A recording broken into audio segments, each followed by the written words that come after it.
तो स्टूडेंट देखते हैं जेईई एडवांस का 2024 का वेव एंड साउंड का क्वेश्चन।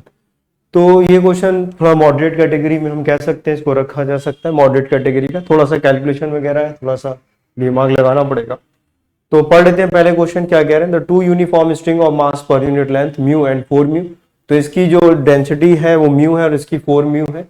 लेंथ एल और 2l, ये लेंथ एल दी है हमें और ये लेंथ हमें 2l दी है। ये लेंथ एल है और ये लेंथ हमें इसकी डबल दी है, 2l दी हुई है, ठीक है ना।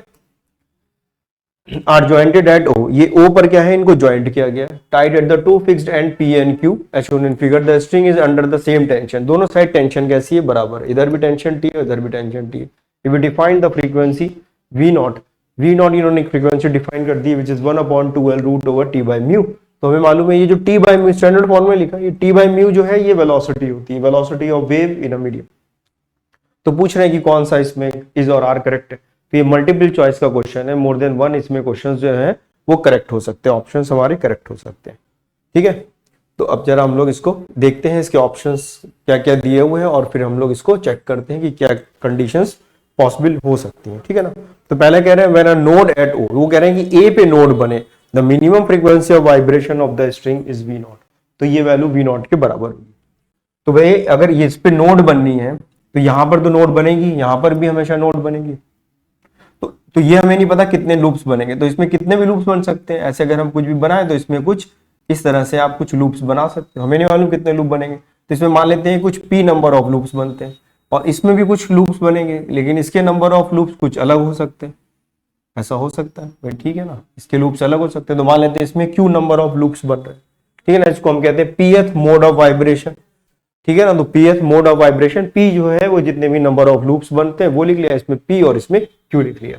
वो कह रहे हैं यहाँ पर नोड होना चाहिए, तो वो ही कंडीशन हमने यहाँ पे लगा दी। तो जरा देखते हैं फ्रीक्वेंसी कितनी हो जाएगी। तो फ्रीक्वेंसी पहले वाले के लिए f1 की वैल्यू अगर आप देखें f1, तो f1 की वैल्यू अगर हम देखेंगे यहाँ पर f1, तो ये वैल्यू कितनी हो जाएगी 1 pth मोड, तो p divided by 2 into L root over T by mu. ये तो लिखेंगे, बताइए पहले वाले के लिए हम लोग ये लिखेंगे।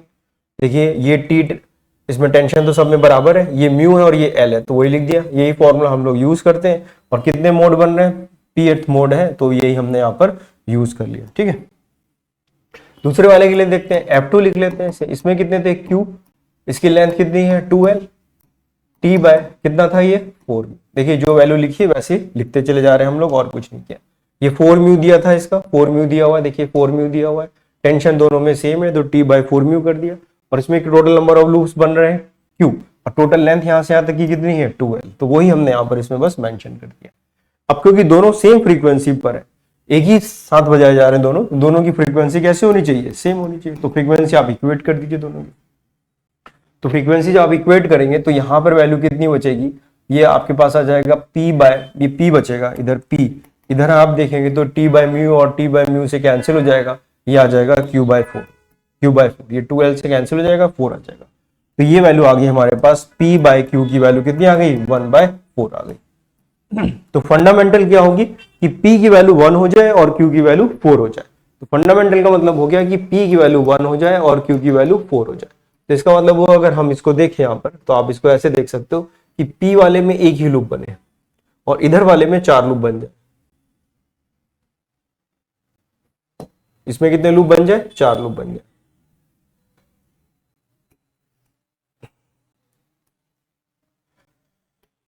इसमें कितने लूप बन जाए, यहां पर हमारे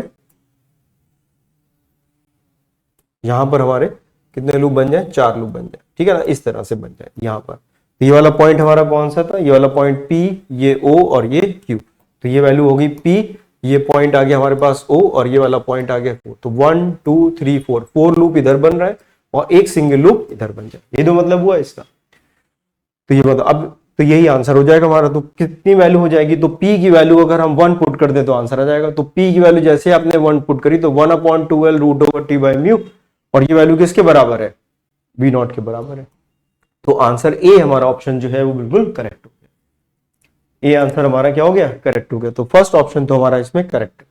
फिर दूसरे केस में एंटी नोड की बात करी गई है, देख लेते हैं नोड की और कहीं बात करी गई तो पहले वही सारे सॉल्व कर लेंगे। तो when the composite string vibrate at the minimum frequency with a node at O, तो यही वाला केस जो भी हम लोग कर रहे हैं उसी के बारे में कहा गया at O, then it has 6 nodes it has 6 nodes including the end nodes. End nodes को अगर इंक्लूड करें तो टोटल 6 नोड्स बन रही है।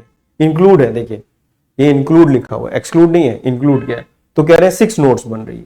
जरा देख लेते हैं 6 नोड्स बन रही कि नहीं बन रही, जरा गिन लेते हैं इसको, आप गिनिए। तो यहां पर अगर हम इसको काउंट करें तो ये 1 2 3 4 5 और 6, टोटल लूप कितने बन रहे हैं, 5 नोड्स कितने बनेंगे, 6, तो 6 नोड्स भी इसमें बन रही है, तो ये भी बिल्कुल करेक्ट है।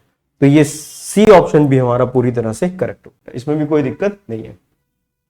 तो ये तो हमें कंफर्म हो गया कि ए और सी तो करेक्ट है। अब हमें एंटी नोड के लिए कि ओ पर एंटी नोड बन जाए उसके लिए चेक करना है बी और डी के लिए। तो जरा हम लोग चेक कर लेते हैं अब एंटी नोड के लिए। तो इसको हम लोग यहां से थोड़ा रब करें और फिर से देखते हैं कि क्या हो सकता है। अब देखिए यहां पर अगर एंटी नोड बने, यहां पर अगर आपसे कहा जा रहा है एंटी नोड बने, तो यहां पर एंटी नोड बनने का मतलब एक एंटी नोड कितना कैसे बनता है, ऐसे बनता है, मतलब एक ऐसा मिनिमम वैल्यू कितनी हो सकती है, ये वैल्यू कितनी होती है λ/4, कितनी होती है λ/4 होती है वैल्यू, ठीक है। पूरी एक वेव जो लैम्डा होती है उसका 1/4 पार्ट होता है, और एक जो लूप होता है दो नोड्स के बीच में, कॉन्जिक्यूटिव नोड्स के बीच का जो डिस्टेंस होता है वो λ/2 होता है। तो देखिए इसमें पॉसिबिलिटी क्या है, इसमें पॉसिबिलिटी ये थी कि यहाँ पे कुछ पूरे लूप बन जाते हैं और कुछ लूप ऐसा बन जाते हैं, मतलब हमें ये नहीं मालूम कुछ लूप ऐसे बनते हैं और कुछ ऐसे बनते हैं, ये तो होता। तो देखा है ये λ/4 के टर्म्स में है, लेकिन λ/4 जो है वो कैसा होना चाहिए, ऑड होना चाहिए, λ/4 ऑड होना चाहिए, क्योंकि एक लूप अगर कंप्लीट हो जाएगा तो ये इवन हो जाएगा, λ/4 λ/4, तो λ/4 तो लैम्डा हो गया, लेकिन एक λ/4। तो इसके लिए हम लोग अगर लिखें यहाँ पर, तो यहाँ पर हम लोग अगर इसकी लेंथ लिखे, तो अगर हम ये कह रहे हैं कि ये λ/4 है, इसको कितने हिस्से में बांट सकते हैं, ऐसे अगर आप बांटे यहाँ पर तो λ/4 तो ये वैल्यू आ जाएगी हमारे पास, और p मान लेते हैं टोटल मोड है इसका।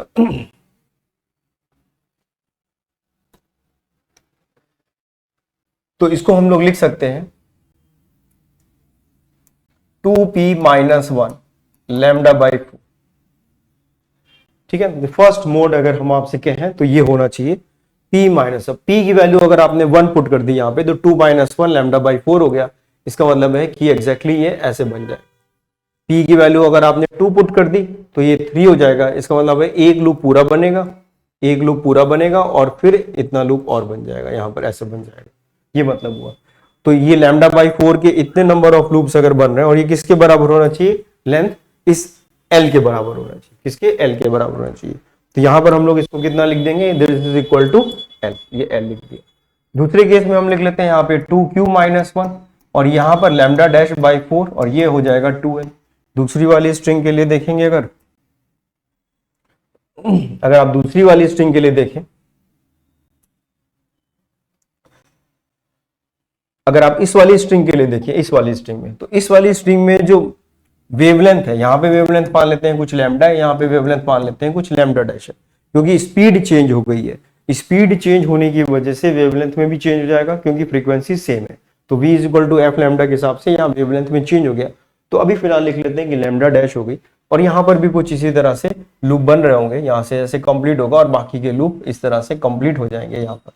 तो ये कितनी लेंथ है, 2L है। तो इसको देखते हैं कितना लिखा हमने, 2L, वहां से मान लेते हैं 2q-1 λ'/4, ये वैल्यू लिख ली हमने। अब लैम्डा डैश और लैम्डा में क्या वैल्यू होगी, तो v की वैल्यू कितनी थी, v is equal to F lambda, ठीक है। और यहां पर वेलोसिटी देखिए, यहां पर वेलोसिटी अगर v है, यही तो वेलोसिटी का फॉर्मूला लिखा है t/μ, तो यहाँ पे वेलोसिटी अगर v है तो यहाँ पे वेलोसिटी कितनी हो गई, v/2 हो गई। पता है v/2 हो गई, क्योंकि t/4 लिखेंगे तो ये वैल्यू v/2 हो गई। तो यहाँ पर वेलोसिटी हाफ है और यहाँ पे वेलोसिटी v है, और v इक्वल टू कितना होता है, एफ लैम्डा होता है, v equal to F lambda. Frequency दोनों में सेम है, तो ये v equal to F lambda, और यहां पर आप लिख रहे हैं v2 equal to F lambda dash, ये लिख सकते हैं, फ्रीक्वेंसी दोनों की सेम है। इन दोनों को आप क्या कर दीजिए, डिवाइड कर दीजिए यहाँ पर। तो ये तो यहाँ से 4 से 4 कैंसिल हो जाएगा, एक L से L कैंसिल हो जाएगा, ये वैल्यू आएगी 1/2, ठीक है। और यहाँ पर अगर आप देखें तो वेलोसिटी इसकी कितनी है, इसकी वेलोसिटी आधी है, इसकी वेलोसिटी कितनी है, v/2, ये 2 ऊपर चला जाएगा, यहाँ पर आ जाएगा, और 2 इधर आ जाएगा तो 4 हो जाएगा। ये 2 times of 2p-1 upon 2q-1, तो ये वैल्यू आ गई 1/4 is equal to 2p-1 divided by 2q-1। ये रिलेशन आ, इसमें कोई भी हमें P और Q ऐसा नहीं मिलेगा जिसमें 1/4 आ जाए। P और Q इंटीजर होने चाहिए, 1 2 3 4 कुछ होना चाहिए। P और Q में कोई भी वैल्यू हमें ऐसी नहीं मिलेगी कि इसको सॉल्व करके 1/4 आ जाए।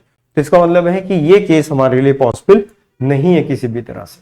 तो with an antinode at O, the minimum frequency of the vibration of the composite string is 2V0। तो ये केस ही जब पॉसिबल नहीं हो पा रहा है एंटीनोड का, तो ये ऑप्शन तो गलत हो गया। डी देख लेते हैं, no vibration mode with an antinode A is possible for the composite. तो कोई भी वाइब्रेशनल मोड एंटीनोड ओ पे बन जाए उसके लिए पॉसिबल नहीं है। तो ये तो सही कह रहे हैं, ये तो हो रहा है। तो डी आंसर इसका करेक्ट हो गया। तो ए आंसर सही है, सी आंसर सही है और डी ऑप्शन भी इसका करेक्ट है। तो इस तरह से ये सवाल हो जाता है, इसीलिए इसको थोड़ा सा मॉडरेट कैटेगरी में हम कह सकते हैं कि रखा जाए। इसके जो नोड वाले क्वेश्चंस है वो तो बहुत आराम से हो जाएंगे। एंटी नोड वाले पे भी हम लोग ऐसे डिस्कस करते हैं, पढ़ते हैं, थोड़ा कॉन्सेप्चुअली साउंड है तो आराम से क्वेश्चंस ये भी हो जाते हैं।